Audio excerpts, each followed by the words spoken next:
I don't know about you, but when I was a young man, there's one word I never used in the presence of my dad, and that's the word bored. I'm bored in my dad's world meant in very short order, he could find you something to do that you wouldn't be bored.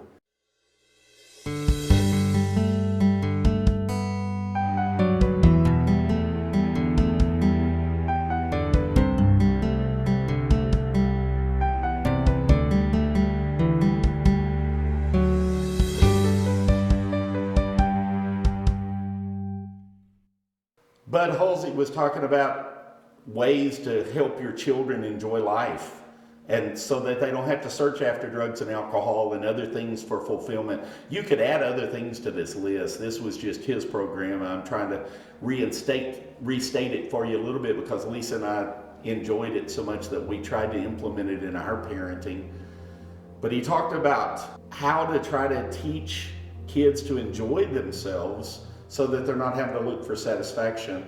And he said, I talked to thousands and thousands of teenage kids, and he said kids were driving Corvettes and they had everything that this life had to offer. They had moms and dads with money and all kinds of things, and they would still find themselves on alcohol, or they'd find themselves on drugs, and they're at the police station. And Bud Halsey tells his story about this one young lady, and he said, a lot of times people say, well, the reason I was on drugs, or they give this as a rationale, is the peer pressure.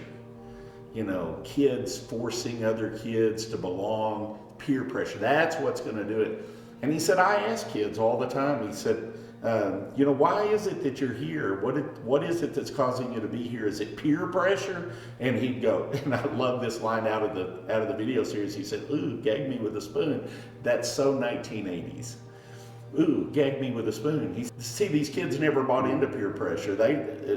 The idea of somebody else telling them what to do, I don't think kids have changed today, 30 years later, 40 years later, from the 80s to today. I don't think it's peer pressure that does it. I think the answer's still the same that it was in the 80s. He had one young lady in a Corvette, money, et cetera, et cetera, et cetera.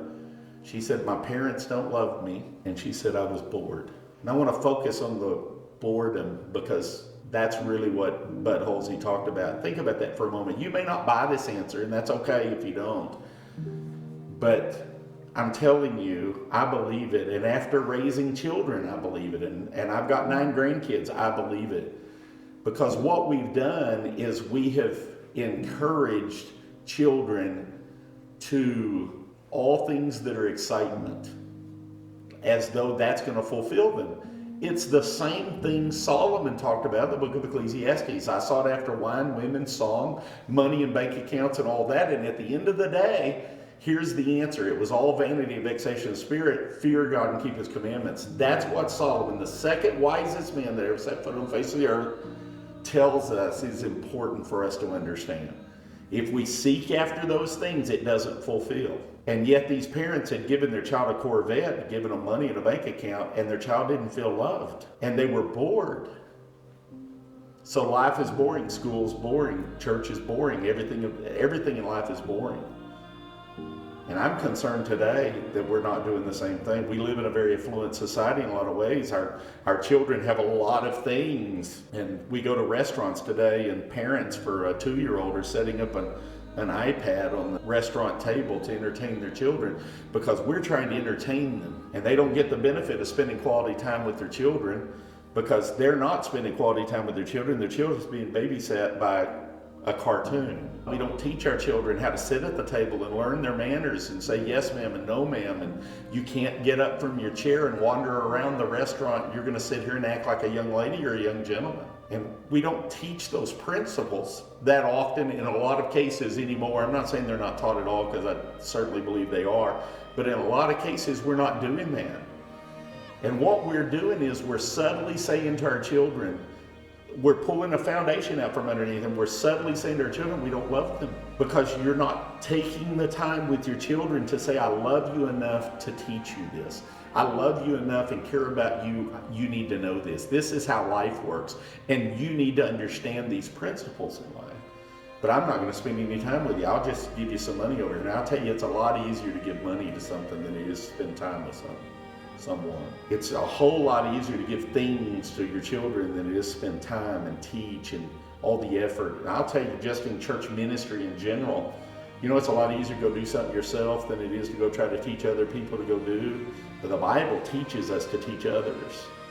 And the things you've learned of me, Paul would say, the same commit thou to faithful men who shall be able to teach others also. I'm telling you, that's hard to do. It's a lot easier to just go do it. But I can tell you, for the church to function properly, we need more people than just us to know how to go do whatever that is. And the same thing's true for our children. They've got to be able to function in life. They've got to be able to go to college. They've got to be able to get jobs. They've got to be able to balance their checkbook, all the simple basic things of life. They need to know to brush their teeth, and all those things, I promise you, as a parent, are very frustrating in a lot of ways to teach. We're not going to do everything our heart desires. We're going to say no to ourselves. We're going to control our spirit. And we're going to praise the things that build character and responsibility in our children, because we want to raise children that have wisdom. We want to raise children that have character and responsibility and cherish responsibility. They're good, responsible young adults. We're trying to raise good adults. We're trying to raise good Christian young men and women that are godly young men and women. But too often our children are bored. And when we come back in this last video, I'll talk to you a little bit about how Bud talks about boredom. And I think it's a principle we need to be listening to. We need to incorporate it into our parenting. Because there's a reason why kids are walking around going, life is boring. And when they do that, our suicide rates go up. And they say church is boring, and they're sitting on the back pew of the church house with their eyes glazed over. They're not paying attention to anything that's being taught or said or done. Boredom is a problem with the child. I don't know about you, but when I was a young man, there's one word I never used in the presence of my dad, and that's the word bored. I'm bored in my dad's world meant in very short order, he could find you something to do that you wouldn't be bored. But we're creating a culture today, years after Bud Halsey couldn't have even envisioned what we're dealing with today. And we're creating a culture today where children have to constantly be stimulated. So life's got to constantly be exciting. And that's why kids end up in abusive sexual things. It's why children end up in abuse of alcohol and drugs and other things, because they're looking for the high. They're looking for the feel-good moment. We're going to come back in this last video series. We're going to talk a little bit about some of the reasons why. Thank you so much for watching this video. We really hope you enjoyed it. If you did, go ahead and give it a thumbs up. Be sure to subscribe and click the bell to make sure you don't miss any videos from the Mended Collective. Do you have any questions or anything you'd like to add about the subject? If you do, leave those comments along with suggestions for future content. Thanks again.